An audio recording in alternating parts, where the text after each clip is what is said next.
Nous avons fait progresser la science et créé des emplois à forte valeur ajoutée. Mais aujourd'hui, nous... Oh, ça va. Gordon, ça va?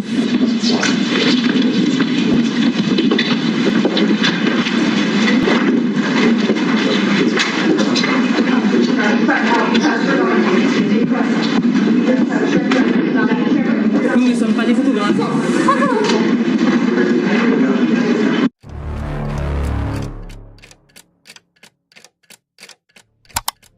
Laissez-moi vous décrire ce qui s'est passé parce que les détails sont extraordinaires. Ce témoin était censé être important pour la cause de Trump. Les avocats de la défense l'ont placé à la barre, s'attendant à ce qu'il dépose un témoignage qui aiderait leurs clients. Au lieu de cela, ce fut un désastre. Selon des reportages détaillés de personnes présentes dans la salle d'audience, le témoin a commencé à bâcler ses réponses, à parler trop vite et à paraître nerveux. Ensuite, il est passé sur la défensive lorsque les procureurs ont commencé à poser des questions de suivi. Puis il est devenu agressif, argumentant avec les avocats au lieu de simplement répondre aux questions. Et voici le pire. Il s'est contredit à plusieurs reprises par rapport à ses propres déclarations antérieures, des choses qu'il avait dites auparavant sous serment, des choses qui étaient documentées. Il se contredisait en temps réel devant le jury. Les jurés l'ont remarqué. Bien sûr qu'ils l'ont remarqué. Quand un témoin s'effondre à la barre, quand il ne parvient pas à maintenir une version cohérente, quand il devient hostile et évasif, les jurés voient ça. Ils ne sont pas stupides. Ils savent à quoi ressemble une personne qui ne dit pas la vérité ou dont le témoignage ne peut pas être cru. Et ce témoin envoyait tous les signaux imaginables indiquant que sa crédibilité était anéantie. La confusion visible parmi les jurés était apparente pour les observateurs. Les personnes présentes dans la salle pouvaient voir le jury réagir à ce qui se passait.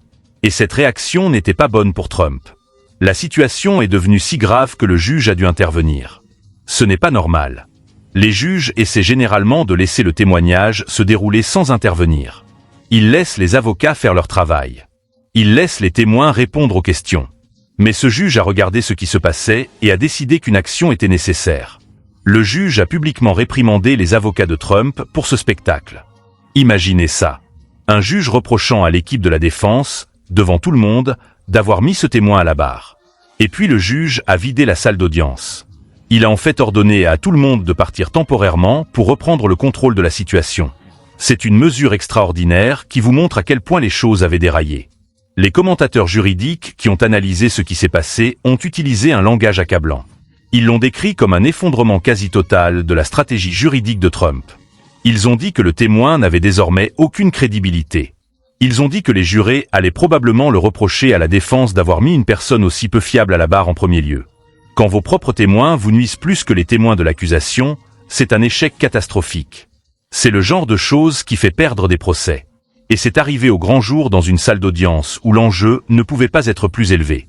Et cet effondrement s'inscrit dans un schéma plus large que nous avons observé avec les témoins liés à Trump. Les proches de Trump subissent une pression énorme. Ils savent que Trump attaque les témoins publiquement. Ils savent que ses partisans s'en prennent aux personnes qui témoignent contre lui. Ils connaissent les enjeux de dire la mauvaise chose, que ce soit mettre Trump en colère ou se faire prendre dans un mensonge. Cet environnement sous haute pression produit exactement le genre de décomposition que nous avons vu dans cette salle d'audience. Les témoins paniquent. Ils craquent sous le contre-interrogatoire. Ils se contredisent parce qu'ils ne peuvent pas suivre ce qu'ils sont censés dire. Certains ont eu besoin de soins médicaux autour de leur témoignage parce que le stress est si intense. Les juges ont dû émettre des ordonnances de protection et des aménagements spéciaux en raison de préoccupations concernant la sécurité et la stabilité des témoins. Trump a passé des années à cultiver une atmosphère d'intimidation autour des procédures judiciaires. Il attaque les juges. Il attaque les procureurs. Il attaque les témoins. Il encourage ses partisans à en faire autant. Et pendant un temps, cette stratégie semblait fonctionner. Les gens avaient peur de témoigner ou de coopérer. Mais voici le problème avec l'intimidation. Cela peut se retourner brutalement. Les témoins terrifiés font de terribles témoins. Les personnes qui s'inquiètent de ce que Trump dira d'elles ne peuvent pas se concentrer sur une histoire cohérente. La peur que Trump a cultivée peut rendre ses propres témoins peu fiables précisément au moment où il en a le plus besoin. Donc, dans cette vidéo, nous allons décomposer exactement ce qui s'est passé avec cet effondrement du témoin et pourquoi c'est si important pour la situation juridique de Trump. Nous allons examiner comment le contre-interrogatoire a exposé les problèmes de son témoignage. Nous allons analyser l'intervention extraordinaire du juge et ce qu'elle indique sur la façon dont le tribunal perçoit la défense de Trump. Et nous allons relier cela au schéma plus large de la fanfaronnade de Trump en salle d'audience, entrant en collision avec la réalité. Plongeons Y. D'accord. Alors, creusons vraiment ce qui s'est passé dans cette salle d'audience, car les détails révèlent à la fois le désastre immédiat et les problèmes plus profonds dans la façon dont Trump aborde les procédures judiciaires. Ce n'était pas seulement une mauvaise journée pour un témoin. C'était une fenêtre sur les raisons pour lesquelles l'approche agressive de Trump en matière de contentieux continue de produire des résultats catastrophiques.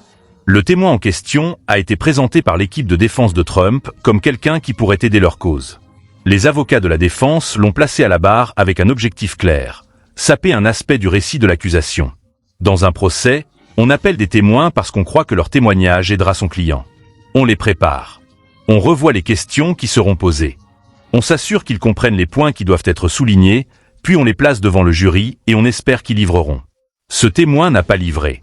Il a implosé.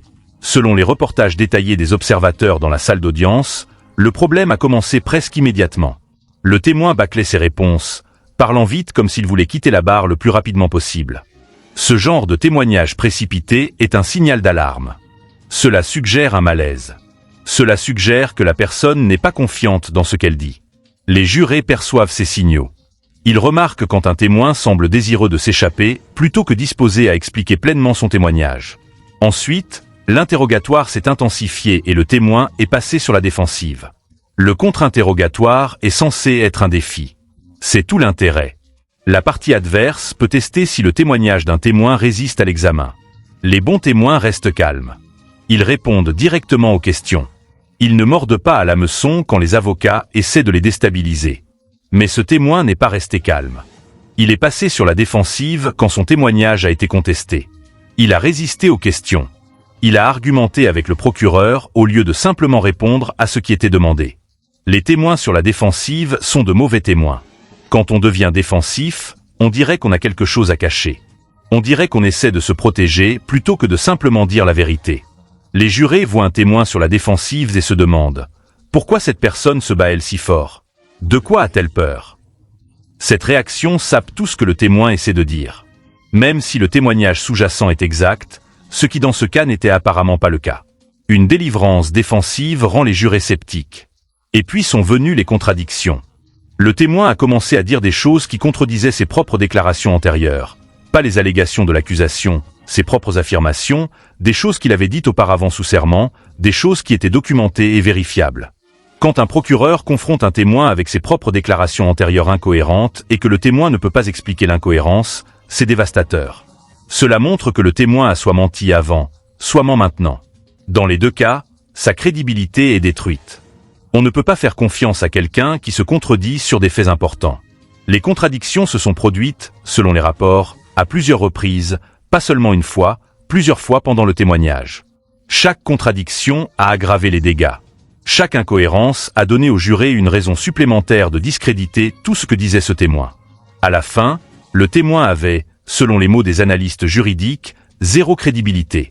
Rien de ce qu'il disait ne pouvait être cru car il avait démontré qu'il dirait des choses différentes à différents moments selon ce qui semblait pratique. L'intervention du juge souligne à quel point c'était grave. Les juges restent généralement en dehors du témoignage des témoins. Ils laissent l'interrogatoire se dérouler. Ils statuent sur les objections lorsque les avocats les soulèvent, mais ils ne s'immiscent généralement pas dans le fond de ce qui se passe. Qu'un juge intervienne et réprimande les avocats de la défense, les critique publiquement pour avoir mis ce témoin à la barre, c'est extraordinaire. Cela indique que le juge a considéré ce qui se passait non pas comme une procédure litigieuse normale, mais comme quelque chose qui a franchi une ligne. La défense avait fait quelque chose de si préjudiciable à sa propre cause et de si perturbateur pour la procédure que le tribunal s'est senti obligé de dire quelque chose. Et puis, vider la salle d'audience. C'est une mesure encore plus dramatique. Les tribunaux sont censés être publics. Les procès sont censés être ouverts. Quand un juge ordonne à tout le monde de sortir, même temporairement, cela signifie que la situation est devenue ingérable. Le témoin était apparemment devenu si incontrôlable que la procédure normale ne pouvait pas continuer. Le juge devait rétablir l'ordre avant que quoi que ce soit d'autre ne puisse se produire. Réfléchissez à l'impression que cela donne au jury. Réfléchissez à l'impression créée quand un juge doit tout arrêter et vider la salle parce que le témoin de la défense a créé un tel chaos. Maintenant, connectons cela au schéma plus large des problèmes des témoins liés à Trump. Ce n'est pas un incident isolé. Au fil des ans, Nous avons vu des exemples répétés de témoins liés à Trump ayant des difficultés avec leurs témoignages.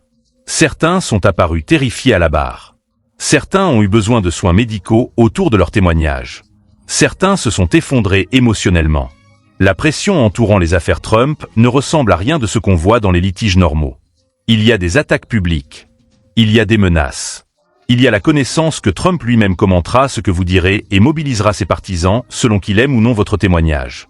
Cet environnement produit des témoins qui ne pensent pas clairement, qui sont concentrés sur la peur et l'autopréservation plutôt que sur la simple vérité.